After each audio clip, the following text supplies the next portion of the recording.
फ़खर, कुछ कहना भी चाह रहे थे आप?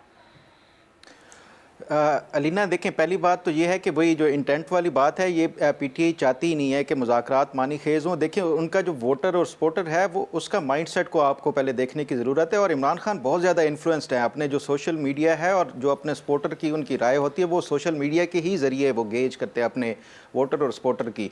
तो उनका सपोर्टर भी नहीं चाहता कि ये इन सियासी जमातों के साथ बैठना चाहिए, इसलिए इस सूरत में इंटेंट जो इमरान खान की है वो नहीं है। दूसरी बात यह है कि जो हुकूमत की तरफ से जो मज़र साहब भी कह रहे थे कि कॉन्फिडेंस बिल्डिंग मैयर के तौर के ऊपर इनको, जिस तरह डॉक्टर यास्मीन राशिद हैं, इस तरह के जो है वो कुछ पीटीआई के रहनुमाओं को रिहा कर देना चाहिए ताकि एक मुज़ाकरात की फ़िज़ा बने। देखिए, इस हवाले से जो मेरी भी इतलात यही है कि कोई हुकूमती हलकों में इस हवाले से कोई बातचीत भी चल रही है, ख़ासतौर के ऊपर ये उसके ऊपर के डॉक्टर यास्मीन राशिद साहिबा को या इस तरह के कोई एक दो और जो रहनुमा है पीटीआई के, उनको ज़मानत के ऊपर रिहाई के हवाले से। लेकिन क्या आप मुझे ये बताएं कि इमरान खान ने अपने अलावा जितने भी पीटीआई के ये रहनुमा गिरफ्तार हैं, चाहे इमरान खान हो, उनकी मीडिया से टॉक होती है, या पीटीआई के जो दीगर रहनुमा हैं, कभी उन्होंने डॉक्टर यास्मीन राशिद या पीटीआई के दीगर जो शाह महमूद कुरैशी साहब हैं या इस तरह के और जो जितने भी जेलों में हैं उनके हवाले से कभी बात की है? कभी आज तक नहीं की, क्योंकि इमरान खान सिर्फ अपनी ज़ात के अलावा कुछ सोचते ही नहीं है। और ये पीटीआई के मुज़ाकरात भी वो किसी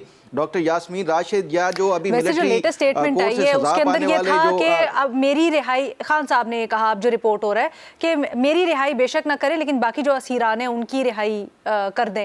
आसिफ, एक बात जो फ़खर ने पहले भी की कि जो कमेटी है मुज़ाकरा, सॉरी एक सेकंड जी फ़खर, देखिए, ये अभी भी जब ये मुज़ाकरात का बिल्कुल चार्टर ऑफ जब डिमांड आएगी तो उसके बाद ही ये बाकायदा तौर के ऊपर वो नज़र आएगा कि क्या इमरान खान वाकई यही चाहते हैं कि जो बाकी वर्कर्स हैं उनको रिहा कर दिया जाए और जितने भी लोग हैं और इनको यहाँ पे अडियाला जेल में ही रहने दें। इसकी भी जो रीज़न, और वो मैं अगर आपको बताऊँ कि इमरान खान को इस टाइम जो सहूलियात और जितनी भी फैसिलिटीज़ अडियाला जेल में मिल रही हैं वो शायद अगर इनको घर में बनीगाला में हाउस अरेस्ट भी कर दिया जाए तो वहाँ पर भी नहीं मिलेंगी। और उसकी मैं रीज़न आपको बताता हूँ। यहाँ पर रोज़ाना की बुनियाद के ऊपर इनको मीडिया तक एक्सेस है। रोज़ाना की बुनियाद के ऊपर जो भी केस की समाअत होती है ये मीडिया से बाकायदा बातचीत करते हैं, इनके बयानात छप रहे हैं, लोगों तक इनकी बात जा रही है। दर्जनों के हिसाब से इनके अपने जो पार्टी के रहनुमा और वकला भी मिलते हैं। अगर ये हाउस अरेस्ट हो जाएंगे तो वहाँ पे सिक्योरिटी और जो मेरा ख्याल है कि ये ज़्यादा सख्ती होगी। और ये इमरान खान भी जानते हैं कि जो अडियाला जेल में रहते हुए इनको ये मिल रहा है वो शायद हाउस अरेस्ट में वो जाके इनको नहीं मिलेगा। तो इसलिए वो ये इस तरह के बयानात दे रहे हैं कि मैं अडियाला जेल में यहाँ पर खुश हूँ, मुझे कोई हाउस अरेस्ट की ज़रूरत नहीं है या मैं वहाँ पर नहीं जाना चाहता। आसिफ, आपकी क्या राय इंटेंट के ऊपर? मुज़ाकराती टीम के ऊपर भी फ़खर ने अपनी रिजर्वेशन जाहिर की और फिर बड़ा अहम नुक्ता उठाया कि क्या पाकिस्तान तहरीक-ए-इंसाफ और खान साहब अब अपने जो सपोर्टर्स और उन्होंने पॉलिटिकल पारा इतना हाई कर दिया हुआ है उसके यरगमाली बन गए। मेरी ये राय है कि इमरान खान साहब बिल्कुल इस बात को वो ये समझते हैं कि क्योंकि एक बयानिया बनाया गया कि पाकिस्तान में सिर्फ एक सियासतदान जो है वो दयानतदार है और बाकी सारे लोग जो हैं वो करप्ट हैं, तो अगर मैं इन सियासतदानों के साथ बैठता हूँ तो मेरा बयानिया जो है वो ख़राब होगा। ये उनकी बहुत अरसा सोच रही है और ये उसके ताबे चलते रहे हैं।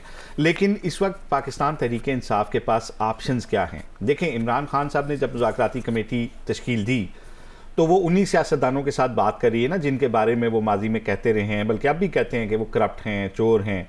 तो अल्टीमेटली उन्होंने तस्लीम कर लिया ना कि वो भी स्टेक होल्डर हैं, जिसको वो नहीं कर रहे थे इससे पहले, कि मैं तो बात ही उनसे करूंगा जिनके पास ताकत है। तो अब उन्होंने तस्लीम कर लिया कि नहीं, इनके पास भी कुछ ना कुछ ताकत है या रास्ता यही है बात, क्योंकि ताकतवर लोग तो कहते थे हम आपसे बात ही नहीं करना चाहते।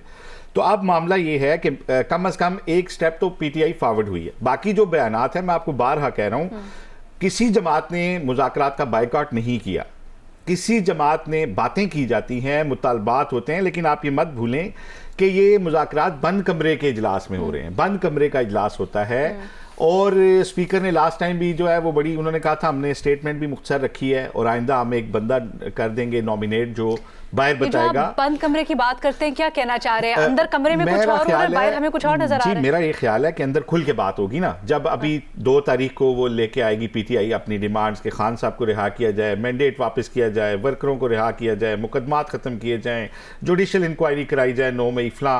दूसरी तरफ से कहा जाएगा ठीक है आप 9 मई की वीडियो पे माफी मांगे, आपने जो सियासतदानों पे केस बनाए थे उनकी माफी मांगे। तो जब ये बातें सामने आएंगी और दोनों तरफ अपनी तरफ भी देखेंगे दोनों फरीकैन, तो उसके बाद होता यही है कि जहां पे कहीं पे डेडलॉक होगा तो सीनियर लेवल पे भी उसमें इनपुट आएगा। अच्छा। लेकिन ये हमें ज़हन में रखना चाहिए कि दोनों तरफ की जो मुज़ाकराती कमेटियां हैं ये अपनी टॉप लीडरशिप की तायीद के साथ यहाँ पे बैठी हुई हैं, ये उनके मैंडेट के साथ यहाँ बैठी हैं। जो भी चार्टर ऑफ डिमांड आएंगे ये उन लीडर्स की तरफ से ही और आएंगे। क्या आपको लगता है कहीं ना कहीं कि खान साहब या पीटीआई 9 मई 26 नवंबर से 2 कदम पीछे हट जाएगी? ये बड़ा अहम सवाल है। चाहे इमरान खान 9 मई के ऊपर माफ़ी ना भी मांगे, अगर वो रिग्रेट भी करते हैं कि नहीं होना चाहिए था, तो सियासी जुबान में इसको गलती माना तस्लीम कर लिया जाएगा। और मेरा ख्याल है क्योंकि सारे सियासत इमरान खान साहब, मैं आपको कह चुका हूँ ना, ये सारी एक लिस्ट मैंने आपको बताई है कि 9 मई भी अब हो चुका, 26 भी हो चुका, उससे पहले लॉकडाउन हो चुका, पार्लियामेंट पे एक दफा ऑप्शन कोई और नहीं रहा ना उनके पास। अब उनके पास फर्दर क्या ऑप्शन है? वो एक बंद गली कुछ के कहना अंदर है। चाहते हैं? अलीना, ये जो एक तो उसके हवाले से कि ये सियासी क़यादत का इनको बिल्कुल मैंडेट है, और मैंने यही आज इरफान सिद्दीकी साहब से भी पूछा, वो कह रहे हैं मियां नवाज शरीफ ने बाकायदा इसकी मंजूरी दी है कमेटी के हवाले से और तमाम पूरा मैंडेट है इस कमेटी को। इसी तरह आसिफ अली जरदारी साहब ने भी अपनी पार्टी के जो है वो उनको वो दिया है। जहाँ तक 9 मई के हवाले से माफ़ी मानने की बात है, पहली बात तो ये है कि पीटीआई ये मानती नहीं है कि 9 मई हुआ था, वो तो अब तक इसको फॉल्स फ्लैग ऑपरेशन ही कहते हैं, और इसीलिए वो इसकी जो है वो जुडिशियल इंक्वायरी का मुतालबा करते हैं। तो मैं नहीं समझता कि वो इसको मानेंगे या एक कदम पीछे हटेंगे। अच्छा, आसिफ कह रहे हैं अब पीटीआई के पास कोई ऑप्शन नहीं रहा है। दूसरा, जो बयानात होते हैं वो इसी तरह के होते हैं। देखिए, उधर से ख्वाजा आसिफ साहब भी तो सख्त बयान देते हैं, लेकिन बात यह है कि जब आप अंदर बैठते हैं मुज़ाकरात की मेज़ पे, तो वहाँ पे दूसरी बातें होती हैं। वहाँ पे ये बात भी हुई कि आप अपने सोशल मीडिया को भी समझाएं, तो इस दफ़ा पीटीआई भी कहेगी कि आप भी अपने फलां बंदों को कहें कि ज़रा टोन अपनी ठीक रखें। मुझे पर्सनली, क्योंकि मैं पार्लियामेंट के उसी कमेटी रूम नंबर 5 में जहाँ 18वीं आईनी तरमीम हुई थी, वहीं पे इजलास होते हैं, तो मैं काफ़ी पुरुमीद हूँ कि इतने ज़्यादा जब सियासी लोग बैठते हैं, इतने बड़े मैंडेट के साथ बैठते हैं, कुछ लग रहा है आसिफ सुनगुन करके आए हैं पार्लियामेंट की राहदारियों से। जी फ़खर। अलीना, सिर्फ एक बात मैं कहना चाहूँ, देखें ये बंद कमरों में अगर ये कोई पीटीआई ये समझ लेगी कि ये 9 मई के हवाले से बंद कमरे में कोई माफ़ी या एक कदम पीछे हट जाएगी, मेरा नहीं ख्याल कि ये इससे कोई ये मुज़ाकरात कोई मीनिंगफुल होंगे। इसके हवाले से अगर हम देखें, वही ISPR के जो DG की प्रेस कॉन्फ्रेंस थी 8 मई वाली, उसमें उन्होंने बाकायदा कहा हुआ था, और उससे जो इस्टेब्लिशमेंट है, मैं नहीं समझता कि अब भी एक कदम पीछे हटी हो कि उनके घर को आग लगाएगी। और ऐसे कैसे हो सकता है कि माफ़ी भी ना मांगी जाए और ये तमाम जो है वो मामला हल हो जाए। इसलिए मैं नहीं समझता कि ये लास्ट लाइन में सिर्फ ये कहना चाहूंगा कि आप ये देखें कि जो पहला मुज़ाकरात के पहले राउंड का जो स्टेटमेंट आया था, मैं लास्ट प्रोग्राम में भी कह चुका हूं, उसमें बड़े तवील अरसे के बाद पीटीआई की जानिब से दहशतगर्दी के खिलाफ जंग में हमारे जो शुहदा हैं हमारी फोर्सेस के, उनके लिए न सिर्फ दुआ की गई बल्कि उनके लिए मैसेज दिया गया कि सारी कौम उनके साथ खड़ी है।